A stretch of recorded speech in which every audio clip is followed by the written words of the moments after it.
বনী ইসরায়েলের একজন লোক ছিল যে ৯৯টি মানুষকে হত্যা করেছিল। সে তওবা করার জন্য চিন্তা ভাবনা করছিল, তাই সে একজন আবিদের কাছে গেল। আবিদ ও আলেমের মধ্যে পার্থক্য আছে। আবিদ মানে যিনি সৎ ও সরল পথের উপর আছেন কিন্তু তার ভিতর জ্ঞান নেই, যেটা একজন আলেমের মধ্যে আছে। সেই লোকটি এই আবিদকে বলল, আমি ৯৯টি মানুষকে হত্যা করেছি, আল্লাহ কি আমাকে ক্ষমা করবেন? আবিদ যখন এটা শুনলেন তখন বললেন যে, তুমি ৯৯টির লোককে খুন করেছো, আল্লাহ তোমাকে কিছুতেই ক্ষমা করবেন না। এখন সেই লোকটা আবিদকে খুন করে ফেলল। এই লোকটির কাছে মানুষ হত্যা করা এতটাই সহজ। তার সাথে তার মতের মিল হয়নি বলে সে আবিদকে মেরে ফেলল। এরপরও সে তওবা করার জন্য উঠে পড়ে লাগলো। তার অন্তরের ভিতর কিছু অংশ হলেও ভালো ছিল।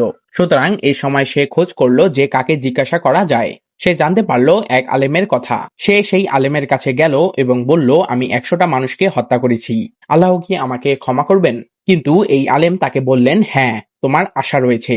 তুমি যদি তওবা করো তাহলে আল্লাহ তা গ্রহণ করবেন, যদিও বা তুমি ১০০টি লোককে হত্যা করেছো।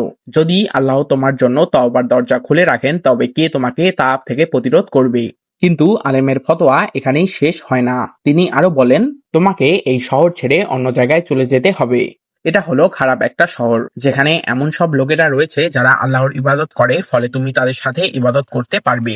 আলেম বুঝতে পেরেছিলেন যে এই লোকটি যতক্ষণ এই শহরে থাকবে ততক্ষণ পর্যন্ত সে পাপ কাজ করতেই থাকবে, যদিও বা সে তওবা করে, কারণ সে খুন করার প্রতি আকৃষ্ট হয়ে গেছে, ঠিক একজন ড্রাগ এডিক্টেডের মতো। যতক্ষণ পর্যন্ত একজন নেশাগ্রস্ত ব্যক্তি সেই একই পরিবেশ, একই সঙ্গ, একই গ্রুপের মধ্যে থাকবে, যদিও বা সেই ব্যক্তি তওবা করে, তারপরও সে একই কাজ করতে থাকবে। তাকে পরিবেশ বদলাতে হবে, কারণ তার চারপাশের সবকিছু সেই নেশার সাথে সম্পর্কিত। তার কথা মতো সেই লোক অন্য শহরের দিকে রওনা দিল, কিন্তু আল্লাহর ইচ্ছা মাফিক সেই লোকটি সেই শহরে পৌঁছানোর আগেই মারা গেল। যখন সে মারা গেল তখন মৃত্যুর ফেরেশতারা তার রুহ কবজ করার জন্য আসলেন। যখন একজন ভালো লোক মারা যায় তখন তার রহমতের ফেরেশতা তার রুহ কবজ করতে আসেন, আর যখন একজন খারাপ লোক মারা যায় তখন শাস্তির ফেরেশতা তার রুহ কবজ করতে আসেন। কিন্তু যেহেতু এই ক্ষেত্রে পরিস্থিতি পরিষ্কার ছিল না, তাই দুই ধরনের ফেরেশতাদের দলই আসলেন তার রুহ কবজ করার জন্য, এবং সেখানে একটা বিতর্ক জন্ম নিল। শাস্তির ফেরেশতা বললেন, এই লোক আমাদের, কারণ সে এখনো তওবা করেনি, কবুল হয়নি। তার সদিচ্ছা ছিল কিন্তু সে সেখানে পৌঁছাতে পারেনি। রহমতের ফেরেশতা বললেন, না, সে তওবা করেছে এবং সেই শহরে যাওয়ার জন্য রওনা দিয়েছে। তো দুই দলের ফেরেশতারাই বিতর্ক করছিল যে কারা সেই ব্যক্তির রুহ নিবে। তাই আল্লাহ সুবহানাহু তাআলা ওই বিতর্ক দূর করার জন্য তাদের কাছে আরেকজন ফেরেশতা পাঠালেন।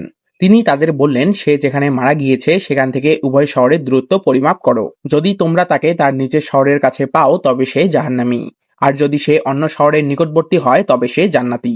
প্রকৃতপক্ষে সে নিজের শহরের নিকটবর্তী ছিল, তাহলে তার স্থান কোথায় হবে? জাহান্নাম। আল্লাহ সুবহানাহু তাআলা জমিনকে নির্দেশ দেন লোকটা এবং তার নিজের শহরের মধ্যকার দূরত্বকে বিস্তৃত করার, এবং লোকটা এবং অন্য শহরের মধ্যকার দূরত্বকে সংকুচিত করার। অর্থাৎ তার দেহ মনে হবে ভালো শহরের কাছে, কিন্তু সে মারা গেছে নিজের শহরের কাছে।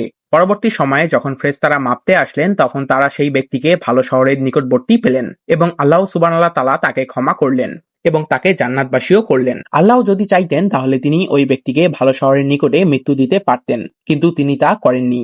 তিনি কেন তাকে তার নিজের শহরের দিকে বেশি নিকটবর্তী করে মৃত্যু দিলেন? কারণ তিনি আমাদের দেখাতে চেয়েছেন যে তিনি কতটা আগ্রহের সাথে ওই ব্যক্তিকে ক্ষমা করতে চান। আমাদের শুধু আল্লাহ সুবহানাহু তাআলার কাছে ক্ষমা চাইতে হবে, তওবা করতে হবে, কিন্তু সেই তওবা হতে হবে মন থেকে, পুনরায় সেই পাপ না করার দৃঢ়তা নিয়ে। আল্লাহ আমাদেরকে সঠিক পথে রাখুন, আমিন।